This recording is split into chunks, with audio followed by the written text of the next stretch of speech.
जय जोहार, नमस्कार। छत्तीसगढ़िया चैनल देख रहे हैं आप। छत्तीसगढ़ की तमाम सभी बड़ी महत्वपूर्ण काम की खबरों की शुरुआत करते हैं आज की पहली बड़ी खबर के साथ।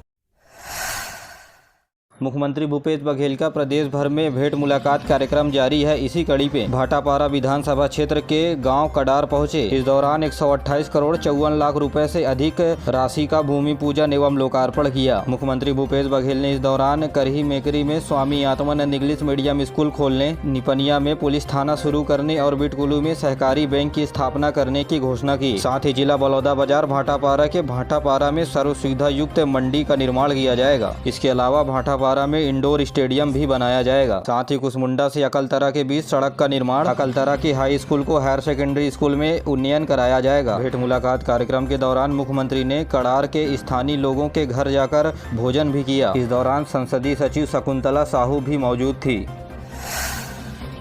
प्रधानमंत्री नरेंद्र मोदी वीडियो कॉन्फ्रेंसिंग के माध्यम से आज 71,000 युवाओं को नियुक्ति पत्र प्रदान करेंगे। इस अवसर पर प्रधानमंत्री नवनियुक्त युवाओं को संबोधित करेंगे। यह रोजगार मेला देश भर के 45 जगहों पर आयोजित की जाएगी। गौरतलब है कि केंद्र सरकार के साथ ही साथ राज्य सरकार और केंद्र शासित प्रदेशों में रोजगार मेले के तहत युवाओं की भर्ती की जा रही है। चुने गए युवाओं को अलग अलग पद पर नियुक्त किया जाएगा। नवनियुक्त युवाओं को कर्मयोगी के माध्यम से प्रशिक्षण प्राप्त करने का अवसर मिलेगा। रायपुर में यह रोजगार मेला WRS कॉलोनी में भारतीय डाक विभाग की ओर से आयोजित किया जाएगा। केंद्रीय जनजाति राज्य मंत्री रेणुका सिंह इस सभा में मौजूद रहेंगे। इस मेले में केंद्र सरकार के द्वारा अलग अलग विभाग में चुने गए उम्मीदवारों को नियुक्ति पत्र दिया जाएगा। छत्तीसगढ़ के मुख्य निर्वाचन अधिकारी रीना बाबा साहेब कांगले होने वाले प्रदेश में विधानसभा चुनाव को लेकर के सरगुजा दौरे पर हैं, जहां 2 दिनों तक सरगुजा संभाग में रहकर चुनाव से संबंधित तैयारियों का जायजा लेंगे। उन्होंने पहले दिन EVM वेयर हाउस तथा मतदान केंद्रों में तैयारियों को लेकर जानकारियां अधिकारियों से ली। उन्होंने मतदान के लिए सभी आवश्यक व्यवस्थाओं को सुनिश्चित करने के निर्देश दिए। निर्वाचन अधिकारी ने सरगुजा संभाग के अंबिकापुर में मौजूद कलेक्टर ऑफिस के सभागार में बैठकर निर्वाचन संबंधी समीक्षा बैठक आयोजित की। निर्वाचन अधिकारी ने कहा कि छत्तीसगढ़ में नए नियम लागू होने से करीब 5.5 लाख नए मतदाता जुड़ने की संभावनाएं हैं। भारतीय जनता पार्टी आगामी 20 मई से प्रदेश स्तर पर चलबो गोठान खोलबो पोल अभियान की शुरुआत कर रही है। भारतीय जनता पार्टी के प्रदेश अध्यक्ष अरुण साव ने पत्रकारों से बातचीत करते हुए ये जानकारी दी। इस दौरान प्रदेश के प्रत्येक मंडल के पदाधिकारी जाकर कम से कम 10 गोठानों के बारे में जानकारी जुटाकर ग्रामीणों से पूछताछ करेंगे। इसके लिए एक फीडबैक फॉर्म जनता का पंचनामा तैयार किया गया है। इसमें मौजूद 10 सवालों का जवाब प्रत्येक गोठानों में पूछा जाएगा। श्री साव ने आरोप लगाया कि छत्तीसगढ़ सरकार 1300 करोड़ रुपए का गोठान घोटाला किया है। ये गोठान घोटाला चारा घोटाला से भी बड़ा है। उन्होंने कहा कि गोबर खरीदी के नाम पर हर महीने सरकार की ओर से करोड़ों रुपए का भुगतान किया जा रहा है, लेकिन ये पैसा कहां जा रहा है इसका कोई पता नहीं है।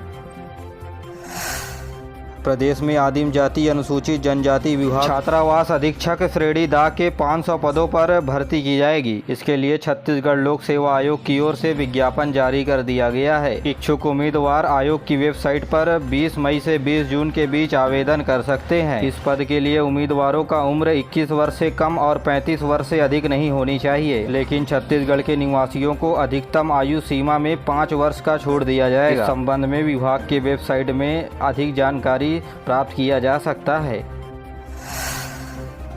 छत्तीसगढ़ की एकमात्र वंदे भारत ट्रेन अब बंद होने जा रही है। जी हाँ, स्पेशल कोच को हटाकर लगाई जाएगी तेजस की बोगियां। रेलवे का दावा है कि ये व्यवस्थाएं कुछ दिनों के लिए हैं। जी हाँ, बिलासपुर नागपुर वंदे भारत ट्रेन बंद कर उसे अब तेजस की रैंक से चला रहा है और इसी वजह से अब किराया भी कम करने का दावा किया जा रहा है। रविवार से वंदे भारत ट्रेन तेजस रैंक से चलने लगी है। हालांकि रेलवे ने इस वैकल्पिक व्यवस्था के तहत कुछ दिनों के लिए चलाने की जानकारी दी है। तो वहीं दूसरी ओर ये भी कहा जा रहा है कि वंदे भारत ट्रेन में यात्री नहीं मिलने के कारण रेलवे इसे पूरी तरह बंद करने की तैयारी में है। बता दें कि बिलासपुर नागपुर वंदे भारत एक्सप्रेस ट्रेन की शुरुआत 11 दिसंबर को प्रधानमंत्री नरेंद्र मोदी के द्वारा किया गया था।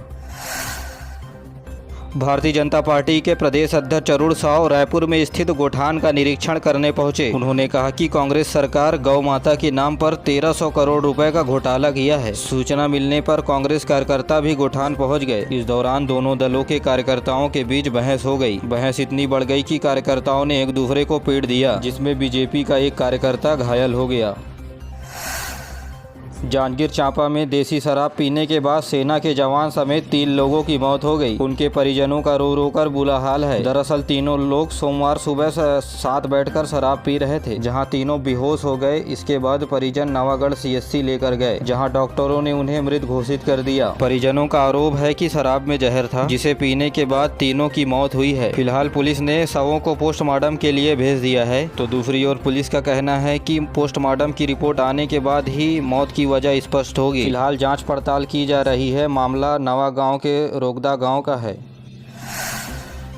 हादसे की तस्वीर बलौदा बाजार की है, जहां रात्रिकालीन ट्रक और पिकअप की भिड़ंत से 6 लोगों की मौके पर मौत हो गई, जहां सभी लोग पिकअप पर सवार थे।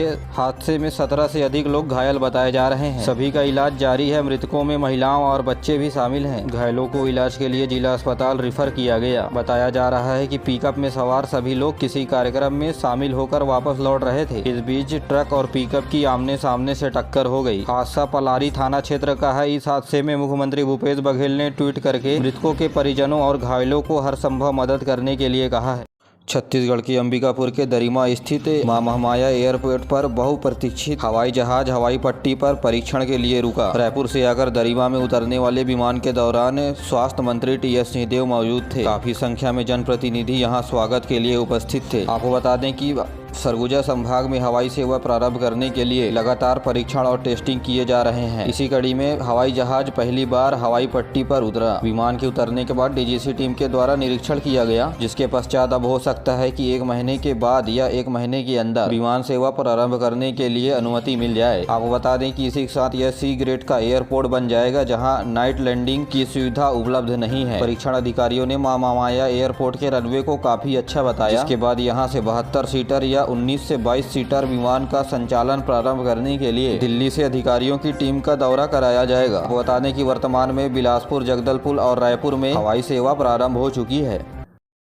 और आइए जानते हैं अब मौसम का हाल। रायपुर में सामान्य तौर पर बादल छाए रहेंगे और बारिश भी हो सकती है। न्यूनतम 17 डिग्री सेल्सियस तापमान तो वहीं अधिकतम 32 डिग्री सेल्सियस तापमान रहने का अनुमान है। तो वहीं अन्य जगहों पर आंशिक रूप से बादल छाए रहेंगे। प्रदेश में कहीं भी तेज बारिश होने की संभावनाएं नहीं है।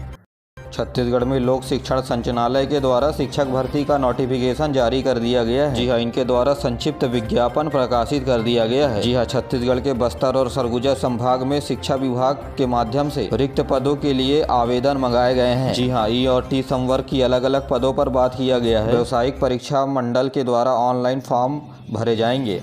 अगर हम पदों की बात करें तो व्याख्याता E और T संवर्ग वाणिज्य के 66 पद, तो वहीं गणित के 147 और भौतिक के 219 पदों पर नियुक्ति की जाएगी। कुल व्याख्याता के लिए कुल 523 पद निकाले गए हैं। वहीं शिक्षक E और T संवर्ग के लिए 5772 पद निकाले गए हैं। इसके अलावा सहायक शिक्षक E एवं T संवर्ग के लिए 6285 पदों के लिए भर्ती की जाएगी। कुल मिलाकर के 12489 पदों पर शिक्षक भर्ती छत्तीसगढ़ में किया जाएगा। आपको बता दें कि इस परीक्षा के बारे में विस्तृत जानकारी आज वेबसाइट पर अपलोड किए जाएंगे। इच्छुक अभ्यर्थी 6 मई 2023 से आवेदन ऑनलाइन व्यापम के वेबसाइट पर आवेदन कर सकते हैं। तो वहीं व्यापम के द्वारा अभी परीक्षा तिथि की घोषणा नहीं की गई है।